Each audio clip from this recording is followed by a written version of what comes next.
بسم الله الرحمن الرحيم الحمد لله نحمده ونستعينه ونستغفره ونعوذ بالله من شرور أنفسنا ومن سيئات أعمالنا من يهده الله فلا مضل له ومن يضلل فلا هادي له وأشهد أن لا إله إلا الله وحده لا شريك له وأشهد أن محمدا عبده ورسوله أما بعد فإن أحسن الكلام كلام الله وخير الهدي هدي محمد صلى الله عليه وسلم وإن شر الأمور محدثاتها وكل محدثة بدعة وكل بدعة ضلالة وكل ضلالة في النار.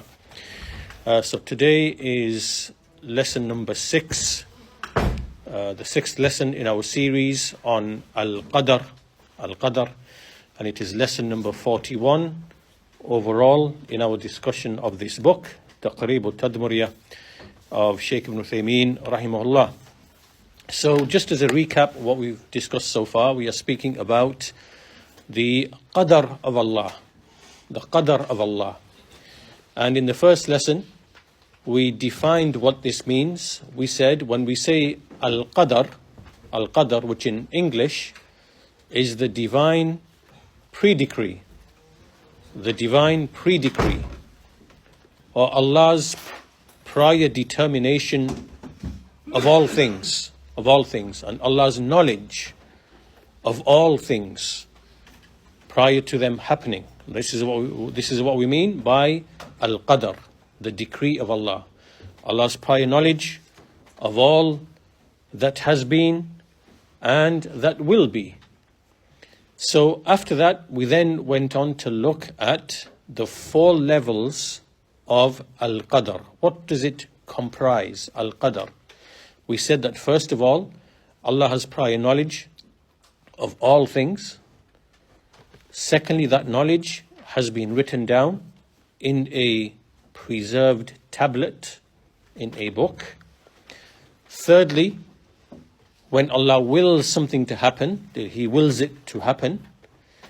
And fourthly, it comes about by way of His creative power, right?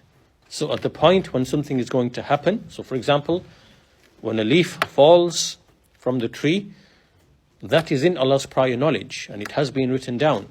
And Allah wills for it to fall at the precise time it falls, and it falls through the creative power of Allah. Right? Allah has put within the creation ways and means, causes and effects. So thus, when the sun departs to the south and the heat is no longer present and the sunlight is no longer present and the vegetation, the trees, whatever, they lose their source of, what gives them life, and they slowly start to degrade and wither, right? All of that is by Allah's creation, by the causes and the effects He placed in the creation. So when any event occurs, that is Allah's act of creation, because He put the ways and means, causes and effects. So when anything happens, it is by Allah's will and it is by His creative power, right? And all of that is what we mean by al-qadr. The knowledge, prior knowledge, the writing of that knowledge, everything is written. Until even the falling of a leaf from a tree, it is written, it's in a book. Thirdly, Allah's will, when He wills for something to happen. And fourth, it is His creative power that led that thing to happen. So He is the creator of all things that happen. And all of those 4 things together, they comprise al-qadr, right? So we discussed that in the second and third lesson. Then, in the 4th lesson, we started looking at the asbab, or the ways and the means. And we said that the ways and means are part and parcel of al-qadr, the ways and means. And what we mean by the ways and means, the asbab, we mean that when we look at the created things, we see Allah has created entities, beings, things. He has put attributes in those things, and He has put properties in those things. And how Allah's creation functions is by way of those things. So this means that the qadr of Allah, what Allah knows is going to happen, what He's written down is going to happen, what He wills to happen, and what He makes to happen, then it is by way of the asbab, right? So to give you an example, water, for example, Allah created water. Water has many different properties. Water has life-giving properties. Water quenches thirst. Water, there are so many other things, properties and functions of water. So when a person drinks the water, his thirst is quenched. And so Allah made the quenching of thirst to be by way of water, right? And so by extension, to every other thing in the creation which is a cause and which has an effect, then everything that takes place from al-qadr, then it happens by way of the causes and their effects, right? So there are causes and their effects. There are ways and means, which means that we believe in the causes and their effects, right? So we have to believe that Allah created things and those things have properties, and that whatever happens is through those properties, right? So we don't deny the causes, but we do not say that, these causes act independently, because they only act by the permission of Allah, because Allah is the one who gave these properties to things. And nor do we say, on the other hand, that the causes do not have any effect, right? Like we discussed the groups in that lesson. We said, on the one hand, there are some groups like the Ash'aris, they deny the inherent properties of things, right? So they say, for example, if you drink water and then your thirst is quenched, it wasn't the water that quenched your thirst, but it's just that Allah, He created the feeling of your thirst being quenched at the same time to coincide with drinking the water, even though it had nothing to do with the water. That's what they say. This is false. This is not correct, right?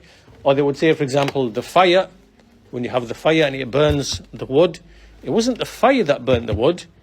It's that Allah created the effect of the burning of the wood to coincide with the fire being present.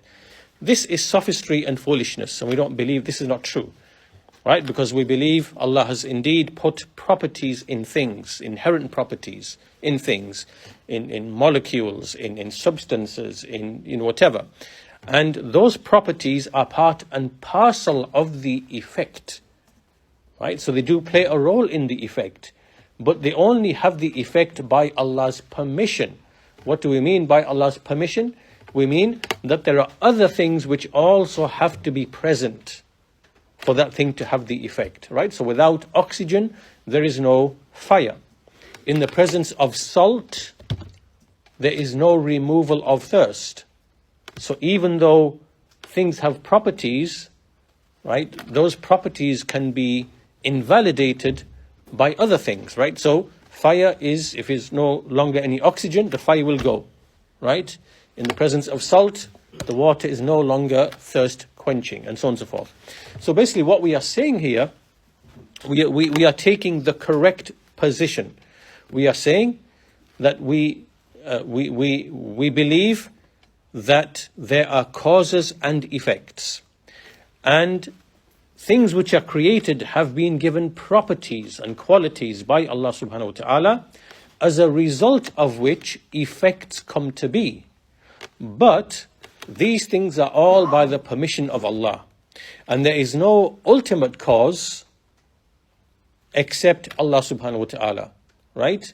Every other thing besides Allah needs something other than itself for it to be, or for it to have an effect. And that's true in the creation. There is no thing that we see except that it requires other factors for it to be. For example, a seed, if you leave it on the sill, it's not going to grow by itself. You need it in the soil. But the soil itself is not sufficient. You also need rain. But the rain itself is not sufficient. You need the sunlight. That too is not sufficient. You need the right temperature, which is from spring onwards, right? So all of these things are interconnected. And there's nothing in creation except that it needs other things for it to be. So the only being who is Allah, who is Al-Ghani, the one who is free of all need, right? He is the ultimate cause of all things.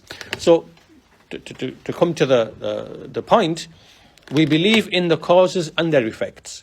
We believe in the inherent properties of things. Things have inherent properties. Those properties indeed cause the effect, right? But not on their own. They only do so because Allah put those properties in there, and when the right factors are combined, then it will have its effect. So we affirm the causes and their effects, and we believe Allah Azza wa Jal is the one who put them there, right? This is different to the materialists, the atheists, the naturalists. What they say is, they say, well, we can explain everything by way of the inherent properties of things. We do not need a creator to explain anything, right? So they claim and they say that, we know how the fire burns, we know how the water quenches thirst, we know the molecular basis of all of that, we know the properties, and so we don't need a creator now to explain because we understand the function of. But this is a sophistry. It's like saying that since we know the mechanics of an engine, then we don't need the creator of the engine, because we understand that one doesn't follow from the other. Just because you understand the mechanics of how a engine works, for example, it does not mean that the engine doesn't have any creator or maker. So in the same way, within biology, within chemistry, within what we study, what we learn, the informational basis of biology, the whole of biology is actually an information science. It's about information. That by necessity means there is a maker, right? And just because you understand the mechanics and the physics of it all does not mean that you can dismiss the creator and the maker who is behind it, right?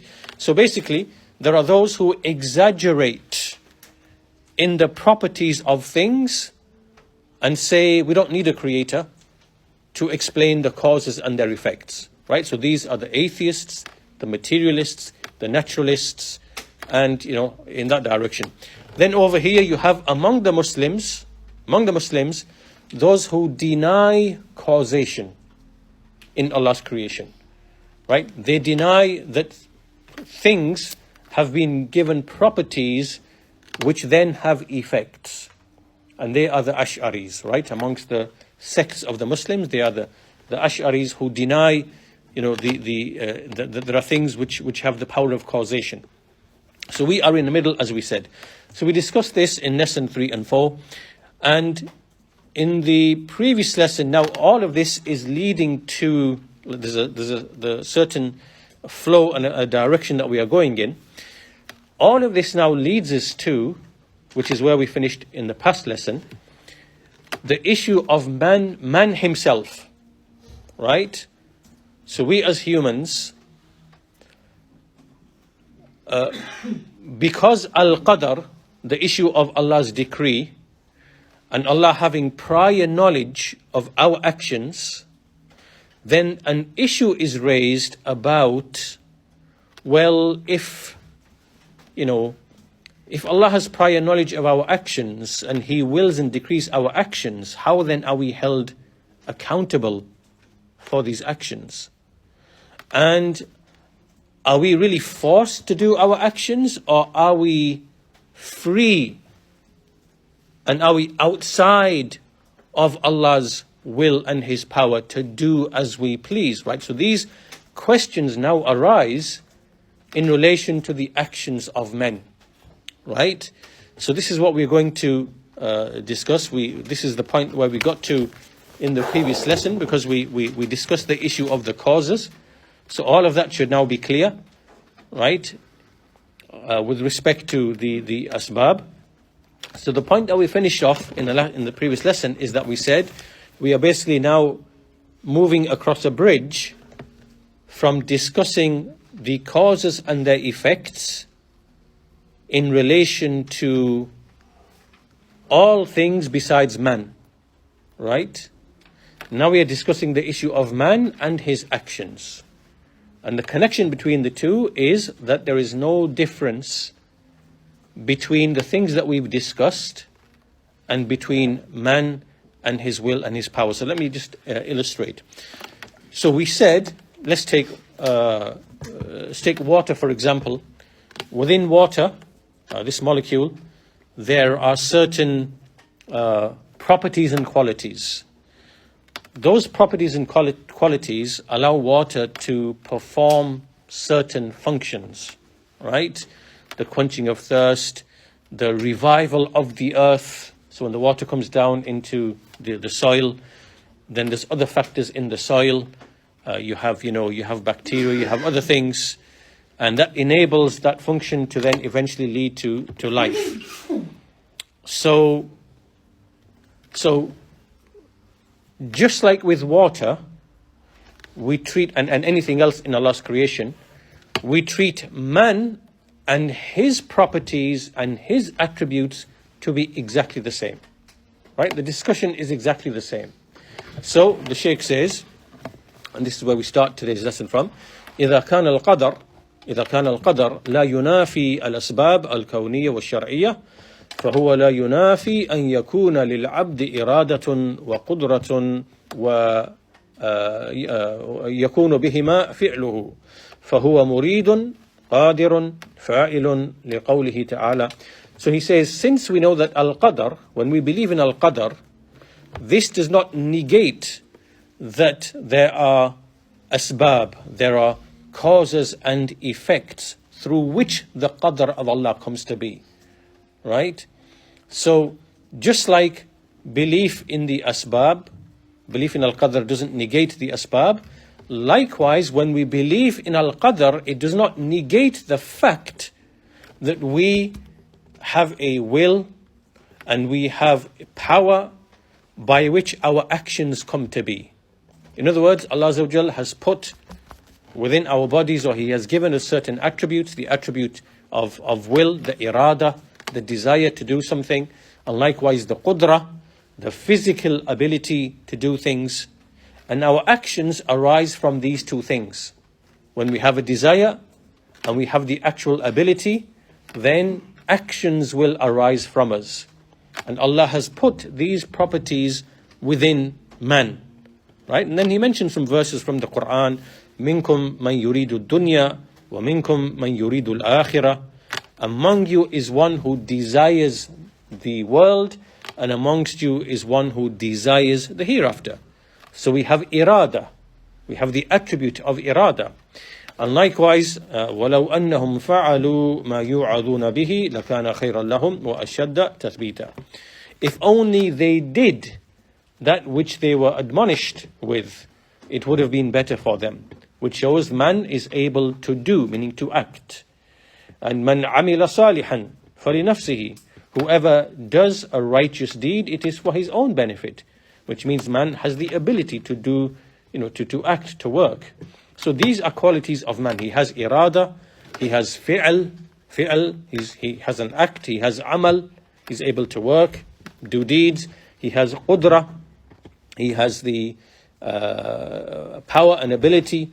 All of these are traits and qualities of man, in the same way that Allah put the quality of hardness in, for example, in steel or metal or in the wood, or just like He put properties in every other thing. This is how He made man, insan, right? He gave him an irada and He gave him a qudra.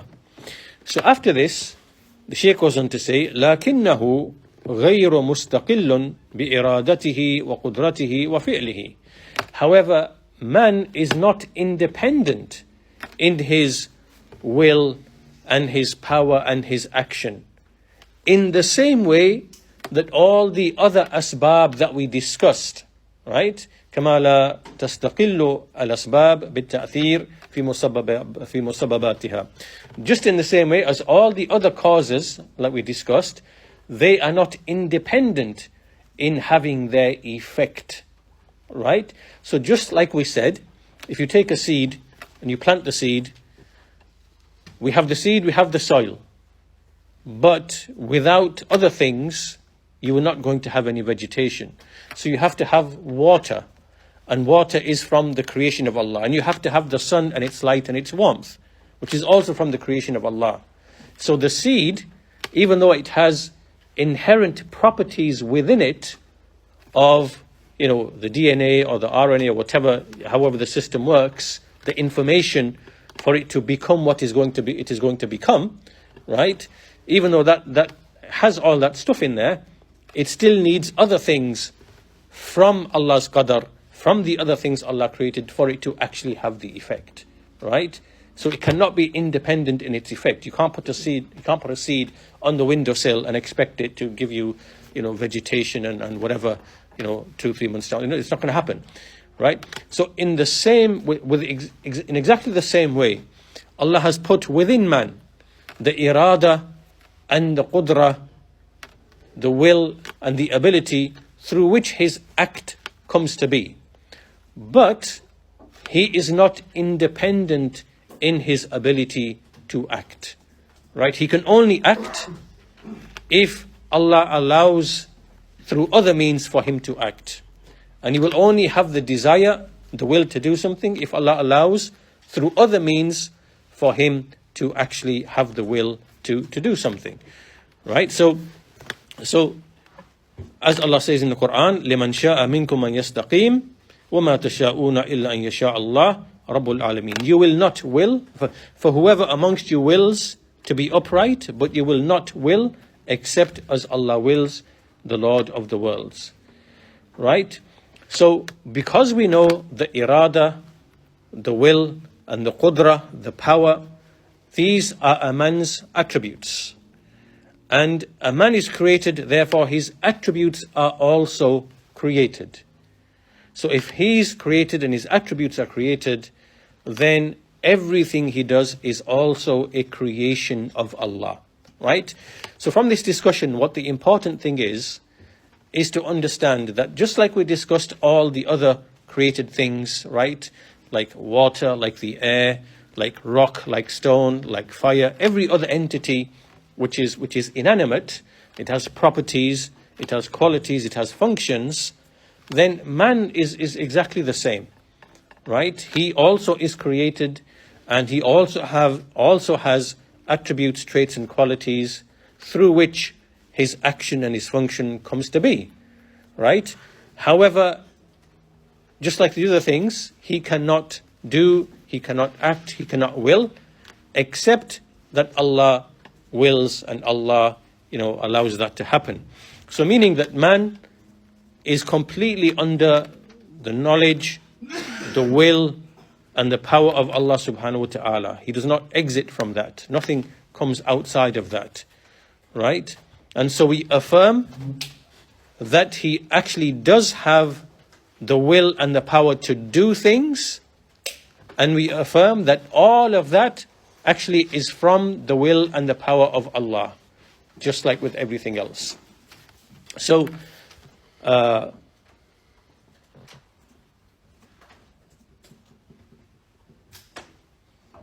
so the Shaykh, okay, now let's just pause at this point. Let's stop at this point now before we go further, and let's just make sure that we understand the right thing. So basically, let's go back now. So as we said before, there's 3 groups. There's one group here who's negating the causes and their effects, right? So here we have the Ash'aris who are saying, when you drink the water, it's not the water that's quenching the thirst. The water is just coincidental. But Allah has created His creation in such a way that when you drink the water, Allah will, in real time, create the feeling of quenching the thirst to coincide with you drinking the water, right? But it had nothing to do with the water. It's Allah creating the actual quenching of thirst. The reason why they are saying this is because they wrongly believe that if we give any power or property to the water, we've now claimed that there is a power other than the power of Allah. This is false reasoning. It's not true, right? Because Allah is the one who put the power in this in the first place. So even if this thing has the effect, it is Allah who's the creator of the effect. So that's redundant, right? So they are over here, right? Then over this side on this side we have the naturalists, the atheists, the materialists, and what they are saying is well, we can explain everything by the inherent properties of things. We don't need a creator to explain anything. So because we know water, the molecule H2O has a certain property, has a certain shape, has certain qualities, we now know and understand how it does whatever it does, right? So because we understand that, we can explain everything by the inherent properties of things. We don't need a creator. This is also false because, the properties of things have been endowed with properties. Right? So there has to be one who gave the properties. Right? So they are on this side. Now, moving on from that and putting man and his actions and having the same discussion to do with man and his actions, then we also have three groups. Right? So we have over this side here, we have the Jahmiyyah and the Ash'aris, and what they are saying in relation to man and his actions, that man does not have any ability or any power to do anything. He is forced to do what he does. Right? So they are denying that we have free will and the ability and the power to do our actions, right? So they're basically saying it's like, when you have a leaf and the wind blows, the leaf has no choice but to just move in the wind, right? Right? This is how a man is, right? Allah has decreed things upon him. Those things are going to happen whether he likes it or not, right? And they don't happen by way of his will or his choice. He's forced to do what he does, right? This is on this side here. Then on the other extreme, on the other side, there are the Mu'tazila. And what they say is that man and his actions are completely outside the domain of Allah's will and his power. Meaning that what we do, it's not Allah who's willing it or creating it. So we are completely outside of the control and the power of Allah Azza wa Jal. We are doing things completely independently with our own will and with our power. It's outside of Allah's. So meaning, in other words, meaning that there is within this creation things over which Allah has no power. You understand? Meaning Allah has no power over our actions. So we are outside of Allah's creative power. Right? So these are mistakes when it comes to man and his actions, right? And this mistake follows on from the mistake in relation to the material causes and their effects that we just discussed, right? They're making the same mistake. What we should be saying, what the correct view and position is that it is Allah Azza wa Jal. Allah gave us the will and the power. He gave us these properties. And therefore, because these are our attributes, and our attributes are created just like we are created, then everything we choose and we do, then it is within the will and the creative power of Allah subhanahu wa ta'ala. We never ever are outside of Allah's creative power. Right? So yes, our actions are by our will and our power, but that will and power has been endowed by Allah subhanahu wa ta'ala. Just in the same way as the water quenches the thirst because it has some inherent properties and powers, but those inherent properties and powers have actually been endowed by Allah subhanahu wa ta'ala. Right? So there's no issue and there's no problem in affirming any of that. Okay. So the Shaykh goes on to elaborate upon this issue.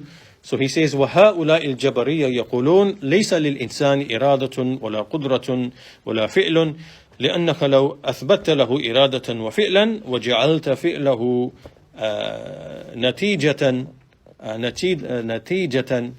لإرادته وقدرته لكنت كافرا بالقدر. Meaning, so those people who say, well, we can't say that a man has a will and a power, because if you were to say that, you've now denied al-qadr. You've denied al-qadr. Right? But this does not follow.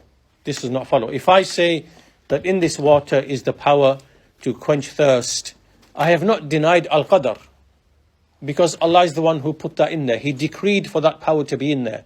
How can you say I'm a denier of al-qadr? Right? If I say, like, if Allah has decreed before creating the creation that a certain man at a certain time in a certain place, he will be thirsty, and then he drinks the water and he the thirst is quenched by that water.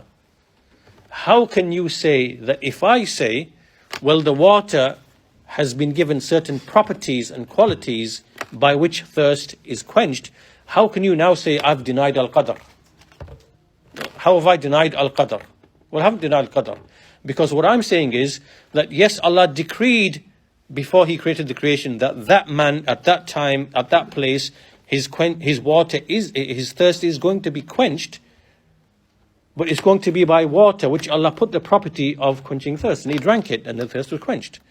How have I denied Allah's prior knowledge, or Him writing it down, or Him willing it, or Him bringing it about? How have I denied that? Because, as we said, all of what happens in creation is by way of the ways and the means. The ways and the means are part and parcel of al-qadr. Right? They do not negate al-qadr.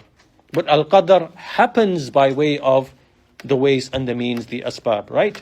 So this is their argument. And the Shaykh goes on to obviously refute this kind of argument. And so as we said, he goes on to discuss like the three groups. Those who say the causes have no effects at all, they are the Ash'aris over here.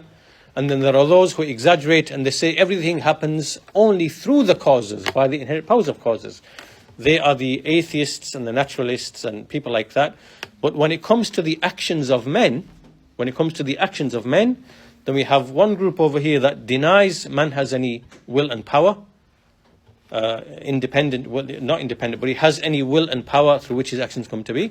They are the Ash'aris. And over here you have the Mu'tazila, who say man creates his own actions. They are outside of Allah's will and His control. They are the Mu'tazila. They are the Mu'tazila. Okay, so moving on from that point. To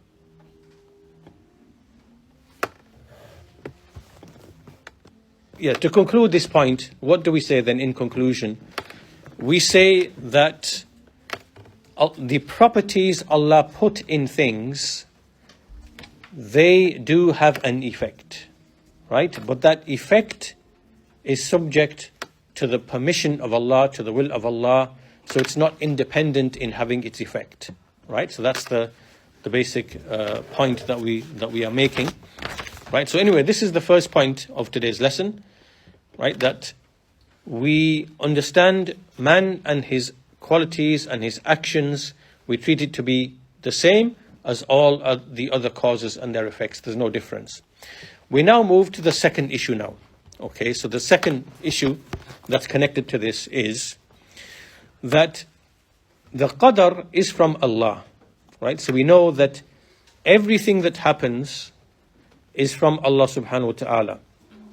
So how can you say al-qadr khayruhu wa sharruhu, right? So part of our belief, the 6 pillars of belief, is to believe in Allah, in His angels and His books and His messengers, and al-qadr khayruhu wa sharruhu, right? The good and the evil of al-qadr, the good and the evil, and then the last day. So a question arises, how can you say the good and the evil. Okay, we understand the good, that Allah decrees the good. But as for when you say the evil, then how can this be? How can there be, how can there be evil in Allah's decree, in what Allah decrees? Right, so now this is a second issue that we're going to discuss in today's lesson. Before I move on, is there anything, any question related to the first, to do with man's actions? Is that all clear? Yeah. What did they say about the intention, before you actually do the action? Yeah. Do you think that that's created separately as well? Well, yes, that's outside. According to the Mu'tazila, they say that is outside of Allah's creative power. So when the man has the irada and he has the intention to do something, it has to come completely from himself, outside of Allah's control and power. Right? Because the reason why they're saying this is because they are saying, how can Allah punish and reward if He is the one who's creating the actions, if He's the one who's decreeing the actions upon mankind? So this means that everything to do with the action, meaning your intention to do it, your desire for it, and you actually doing it, all of it has to come from the servant himself in order for it to be justice, for Allah's reward to be justified, right? So all of that, they consider that to be outside of Allah's creative power. Anything to do with the act itself. Yeah. The other end as well, Sheikh? Yeah. Well, the other end, what they do, the way they explain it, is they say, well, man doesn't really have any free will or free choice, but how is he going to be rewarded? Right, so what they say, they come out with this doctrine, and they say, well, because Allah chose this person and his body through which the act was performed, the sin or the righteous deed, Allah will give him the credit. Right? So it's as if Allah is acting through that body, but He just gives that body the credit or the negative mark for the sin or the act of obedience. You understand? So this is how their notion of how do you earn good, how do you earn reward and punishment. Right? So to those people over here, they say, well, no, we have to earn it completely outside of Allah's creative power. We are the ones who have to create it ourselves. Right? These over here are saying, no, Allah is the doer of everything. But because He chooses to do the deed of righteousness through this body or that body, that will gain a credit. That will gain like a point, so to speak. Right? So this is how that person will get rewarded, because Allah chose to do the action through the decree through that person's body. It's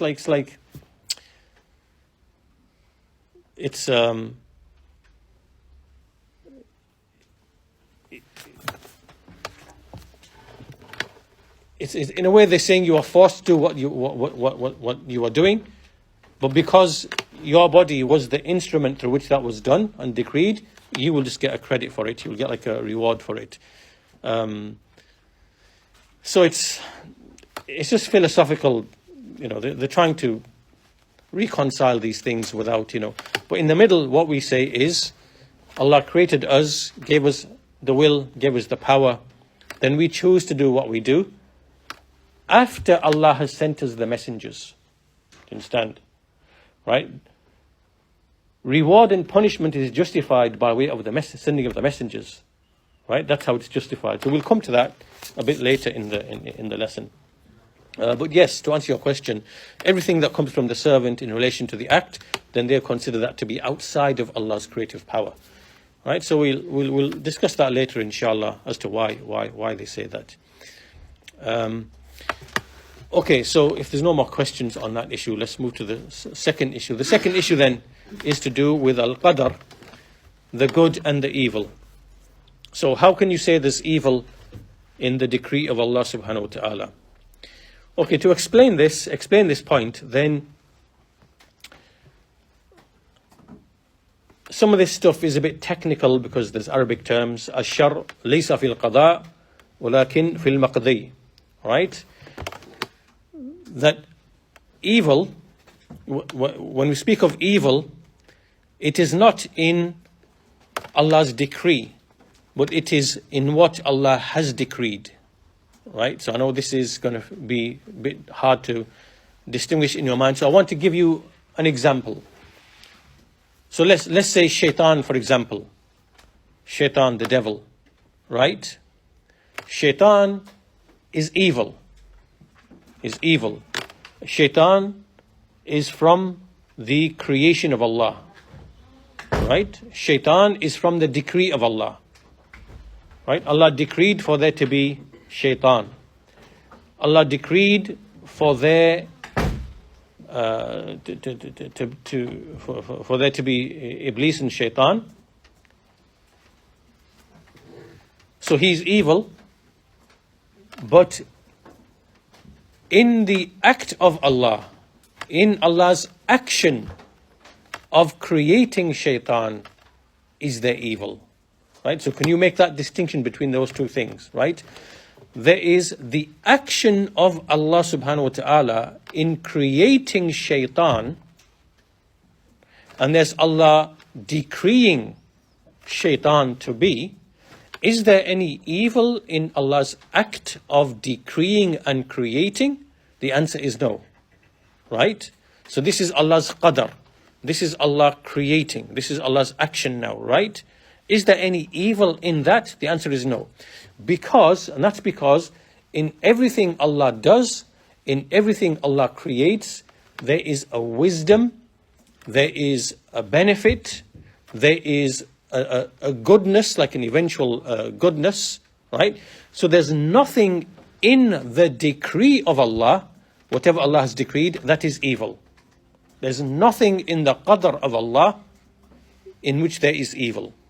However, in what Allah, in the thing being decreed, in the thing which is maqdur, and the thing which is maqdi, right? So the thing created, the thing decreed, right? In that thing, there can be evil, right? From one angle, from an angle, right? So if you can distinguish that in your mind, if you distinguish between Allah's act of creating and Him decreeing, we can never ever say there's no evil in any of that, right? So whether it is Allah creating shaitan, Allah creating pain, for example, or suffering, for example, or illness, for example, or death, for example, or poverty, for example, right? In all of these things, in relation to us, these are evils in relation to us. Why? Because we feel pain, we feel suffering, we feel physical harm, we don't like these things, it's evil for us. So this is evil in that sense. But in Allah creating these things and decreeing these things, there is no evil at all. Rather, there is far-reaching wisdom. Why? Because without pain, how would we know what is pleasure? Without poverty, how would we know what is riches and affluence? Without good health, how would we know? Without illness and pain and suffering, how would we know what is good health? Right? So in Allah's act of creating all of these things and Allah decreeing these things, there is only goodness and perfect wisdom, right? And that's why we see in a supplication that al-khayr wal-khayr kulluhu biyadayk, right? Goodness, all of it is in your hands. All of goodness is in your hands. وَالشَّرُّ لَيْسَ إِلَيْكَ. And the evil is not ascribed to you. Is not ascribed to you. Right? So we cannot ever ascribe evil to Allah, even though evil exists in His creation. Right? So you need to make that distinction clearly in your mind. Evil can never be ascribed to Allah in the sense that is there anything in the decree of Allah, what He decrees, his act of decreeing, his act of creating, is there anything in those actions which is evil? No. There can never be any evil in the actions of Allah subhanahu wa ta'ala. Right? But in what is created, in what is decreed, there can be evil, but it's only evil in relation to us. Right? So we see pain and suffering as an evil. We see, we see shaitan and the shayateen to be evil, and indeed they are evil. But there's also wisdom and goodness, in the sense that through shaitan and through the shayateen, the people of Iman are distinguished between the people of kufr. And, it is the way by which Allah tests and puts people to trial. So there are wisdoms in what Allah has created. Right? So therefore we cannot ascribe to the act of Allah, evil, but evil is found within the creation. The Shaykh goes on to give some examples that even the evil that occurs in this creation, it is not actually absolute evil. Right? This is not absolute evil. Rather, there is actually some benefit as well. So he gives the example. He says, for example, when we see other people who are suffering, for example, for their sins, and you will now take an admonition, right? You take an admonition, you take a lesson, you keep away from the things that individual has been doing, right? Maybe someone is gambling, maybe someone is fornicating, maybe someone is stealing and cheating, right? So they get caught, or they face humiliation, or they get punished, or whatever. So you now take that as, this is a decree of Allah subhanahu wa ta'ala. These are evils. But now this benefits you in the sense that you now take an admonition from these things, and you inhibit yourself from these sins. Right? And similarly, there are many things from Allah's decree, as the Messenger said, مَا يُصِيبُ الْمُسْلِمِ مِن نَصَبٍ وَلَا وَصَبٍ وَلَا هَمٍ وَلَا حُزْنٍ وَلَا أَذًى وَلَا غَمٍ حَتَّى الشَّوْكَ يُشَاقُهَا إِلَّا كَفَّرَ اللَّهُ بِهَا مِنْ خَطَايَاهُ. There is nothing which afflicts a Muslim of any kind of, poverty, any kind of hardship or pain or suffering or anxiety or sadness or harm or kind of gloominess or anything like that, until even when he's pricked by a thorn, except that Allah expiates of his sins by way of that. Right? So even though these things are evils in relation to us, they are evil from an angle in the sense that they are painful, we don't like them, but nevertheless there is some khair, which is the expiation of sins. So this means that in Allah creating these things, right? So you have like prickly thorns and things like that, and you have anxiety and grief and sadness and all sorts of things that harm you physically or mentally or emotionally or whatever, and the believer undergoes these things. In Allah creating those things, there is no evil. Rather, there is perfect wisdom, and in fact there is mercy, because through these things the believer is washed and cleaned and purified of his sins and of his shortcomings. So they are actual goodness, and there is wisdom in their creation, and this is nothing but khair, goodness, as it relates to Allah's decreeing of these things and creating these things. But in relation to us, they are evil from one angle, from an angle, not evil in the absolute sense. Right? So the Shaykh then goes on to give another example.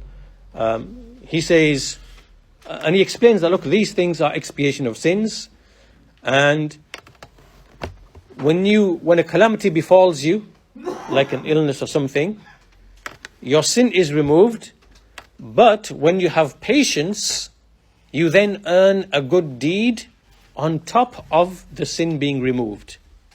Right? So here is the wisdom in all of this, right? So, physically you are stung, or there's a nettle or something, and it's irritating, for days or something, okay, that's now the physical pain and whatever. This is sins being removed. But if you now have patience, you have sabr, and you don't complain, you don't become angry, and you have sabr, this now is an additional good deed on top of that, right? For which you are rewarded.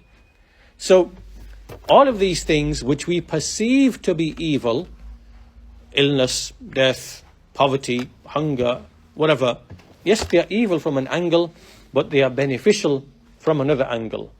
And in Allah creating those things, there is goodness and there is wisdom, which is why evil can never approach Allah. Evil can never be ascribed to Allah subhanahu wa ta'ala. The Shaykh goes on to give the example of al-marad, mithalu dhalik al-marad. So from the angle of a man, what does an illness do? An illness, gives him pain. He stops him from doing his beneficial interests, like working and things like that.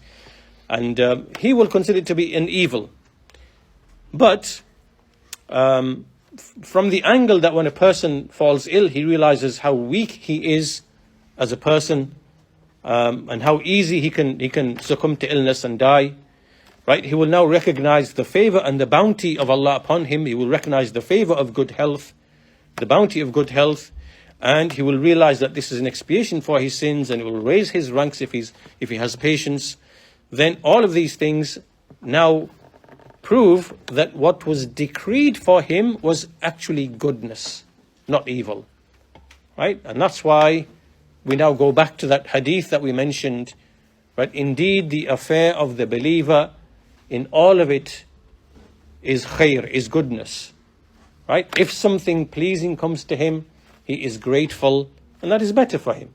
And if something harmful afflicts him and comes to him, then he has patience, and that is better for him. And this is not for anyone other than the believer. Right? So all of the affair of the believer, therefore, is goodness, because he knows that nothing from the decree of Allah is actually evil, like absolute evil for him. Rather, all of it is goodness, because everything, every calamity, every hardship, every pain, every suffering, every grief, anxiety, it's simply a means for him to become closer to Allah subhanahu wa ta'ala. So we have to distinguish between al-qadar and al-maqdur. Right? What's the difference? Al-qadar is Allah's act. Allah's act of decreeing things and creating things, right? Good or evil in relation to us, right? So we have to distinguish between that and between the maqdur, the thing created, right? In which there can be good and there can be evil. And the qada and the maqdi, right? The thing determined, Allah's action of determining, and the thing determined. We make a distinction between these things. So, as far as the thing decreed and the thing created, then it can be evil. As Allah Azza wa Jal, He says in the Quran, وَنَبْلُوَكُمْ بِالشَّرِّ وَالْخَيْرِ فِتْنَةً وَإِلَيْنَا تُرْجَعُونَ. That we shall put you to trial by way of evil and by way of goodness, as a tribulation, and to us shall you be returned. So here Allah said, put to trial by way of evil. So there is evil, but it's in this creation, and by way of goodness. Right? So evil and goodness are in the creation. That's why we say al-qadar khayruhu wa sharruhu. Al-qadar is good and it's evil. Meaning the thing being decreed, not the action of Allah in decreeing it. And after this, the Shaykh goes on to say, after he discusses this and makes that clear, he then goes on to say that when we look at the people are of 4 levels when it comes to the things which are decreed. Right? So, in relation to the things which are decreed to happen, first of all, we have been ordered to be pleased with those things. It is mustahab to be pleased. To have patience is wajib, and to become angry against those things is haram, and to be grateful is actually the highest level. right? So basically there are 4 responses or 4 positions that we can have towards the things which are decreed in Allah's creation, right? There are 4 things. You can either be pleased, which is something which is mustahab. So for example, you suffer some pain, you have an illness, you are pleased with that, right? This is desirable. Or you can have patience, and you can have patience. To have sabr is actually something which is wajib in the Sharia. To be patient with all hardships and calamities. To become angry, you became angry that you suffered poverty or suffered pain. To have anger, this now is unlawful. It's haram to actually have that anger. And as for being grateful, having shukr, this is something that is the highest rank or the highest degree, the best believer. And so the Shaykh says, therefore, in light of this, when we look at all the people, all the Muslims in relation to the things which are decreed upon them, we find that they are divided into 4 categories. There are 4 levels of people. The first level is, the Shaykh says, a person becomes angry, an yakuna sakhitan, right? He becomes angry that this hardship or this calamity has come.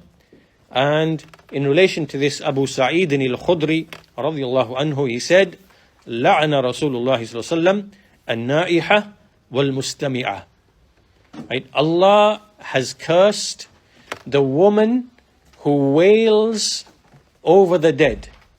When you start wailing, you start screaming and shouting and, going overboard. Wal-mustami'ah.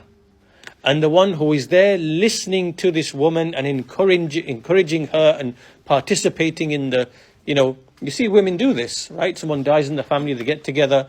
One woman loses her mind, starts screaming, shouting, crying, wailing, slapping herself, and then the others start, doing the same thing. These women are cursed, right? These women are cursed. They are, being cursed means that you are made far, far away from Allah's mercy. This is the meaning of being cursed. So this now, this is a display of anger towards Allah's decree. Someone passed away, it was Allah's decree. You're not showing any patience, right? This is you are anger against Allah's decree. So this now is prohibited. It's prohibited, and Allah cursed this type of thing. In this particular example, to do with death, meaning wailing. The second type of person, or the second level, an yakuna sabiran, is that instead of becoming angry, you accept it and you are patient. So you are now patient. And أن يتحمل المصيبة ويتصبر مع الكراهية لكنه لا يغضب على الله فهذا صابر والصبر واجب. Right, so this person now is patient, and even though he dislikes the calamity, this is natural. You don't like that someone has died. You don't like that you have harm, like an illness that's hard to bear. You don't like poverty, loss of wealth, loss of riches, because it's hard to bear. You don't like that. Yes. You're not forced to, but you are patient nevertheless. Still, you are patient, you show patience, you don't complain, So here, it is wajib to show patience, right? Meaning not to become angry, not to express this anger verbally, right? This is not the same as disliking the calamity. Yes, you can dislike the calamity, because this is natural. But anger, not becoming angry, this is what is unlawful. So you have to distinguish between anger towards the thing happening and dislike of the thing happening, right? Now the third type of person is the one, as the Shaykh says, an yakuna radiyan. That this is a third type of person who's actually happy and satisfied with the thing that happened, meaning that he doesn't have hatred or dislike of what happened like we have in the second level. Here the person now is actually happy, right? So it could be an illness, could be loss of wealth, could be some pain inflicted, maybe it could be a bite or a sting or something like that, it could be a death even. So he thinks about it, and obviously he's showing patience, and instead of disliking the thing that happened, He actually likes the thing that happened. He's pleased and he's satisfied and he's happy because he can see the benefit to him and his well-being in this life and the next. So it could be, for example, a person maybe has lost some wealth. Okay, so then he thinks about it, he thinks, well, if I had that wealth, I would have squandered it maybe on unlawful things. I may have been put to trial by way of that wealth. I may have done things which are haram with that wealth. So in a way, I'm happy that happened, and now I'll move on and, whatever, right? So here now the person actually has pleasure. He's pleased with the decree of Allah subhanahu wa ta'ala. This now is the third level, that you are pleased with the decree of Allah after having patience and obviously not becoming angry, right? The fourth level goes beyond that, and here this is when a person an yakuna shakiran. He's actually not just pleased, he's actually grateful. He's actually grateful to Allah subhanahu wa ta'ala for that calamity. An yakuna shakiran ay ma'as sabr wal rida. So on top of being pleased with that decree, and having sabr, right, he is also in fact grateful to Allah. فَيَزْدَادُ ثَنَاءً عَلَى اللَّهِ وَيَحْمَدُهُ عَلَى هَذِهِ الْمَصِيبَةِ. And so he praises Allah, he thanks Allah, he's grateful to Allah.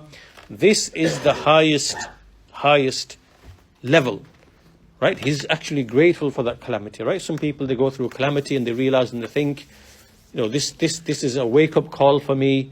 It could be a death in the family, it could be some illness, it could be some loss of wealth, it could be something, and he thinks, this has really opened my eyes.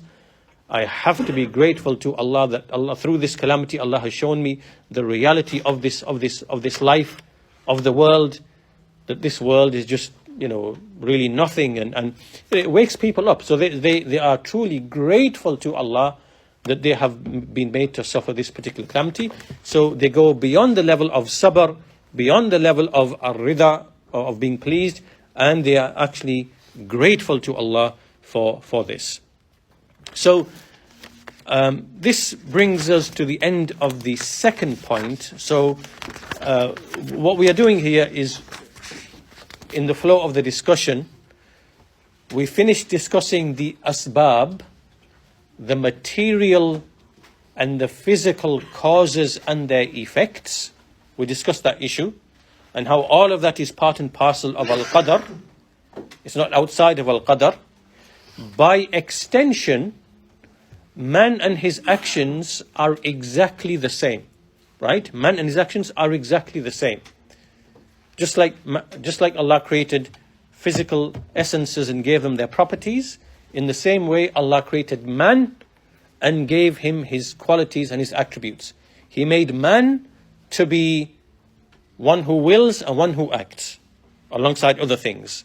فَجَعَلْنَاهُ سَمِيعًا بَصِيرًا. We made man to be hearing and seeing. Allah made man to be hearing and seeing and knowing and willing and acting. Allah made man to be like this. All of that is within al-qadr. It's part and parcel of al-qadr, right? So man is neither forced to do his actions, nor does he do his actions outside of the will and the power of Allah subhanahu wa ta'ala. He is within Allah's will and power. He's within al-qadr. He does not go outside of al-qadr, right? So we cleared that point. Then the second point we are discussing now in today's lesson is the issue of good and evil, right? So how do we explain the issue of evil? And the answer to this is that in Allah's action of decreeing everything, there is no evil whatsoever. All of it is wisdom, because in all of Allah's actions, what He wills, what He decrees, what He brings to be, there is nothing but wisdom and goodness, right? Until even in the creation of things that we see to be evil, in the creation of shaitan, Iblis, the devil, in the creation of what we perceive to be evil, like death and pain and hunger and grief and anxiety and all those other things, the creation of those things, there is wisdom and goodness in their creation, even though in relation to us they are perceived as evil, Right? So we have to make that distinction between al-qada wal-maqdi, al-qadar wal-maqdur. There's a distinction between Allah's act of willing and creating and decreeing, and between the thing decreed and willed and brought about. In fact, some of the scholars they give an example, or they give a similitude. They say, for example, there's a surgeon who needs to operate upon you, right? So the action of the surgeon in cutting you open and so on and so forth, right? As it relates to you, the recipient, that's an evil, because you are receiving what is painful, what is whatever.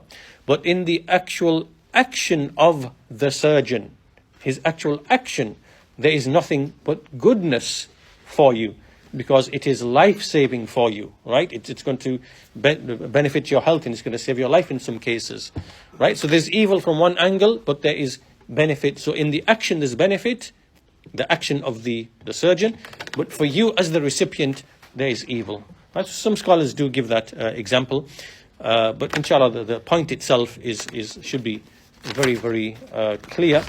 And that leads us now, there's actually a third point that we're going to discuss on this issue. And this now leads us to the issue of, the argument of al-qadr. How do you, people who use the argument that if Allah has decreed these things, He knows these things and decreed these things, then how am I held accountable? And how am I held responsible?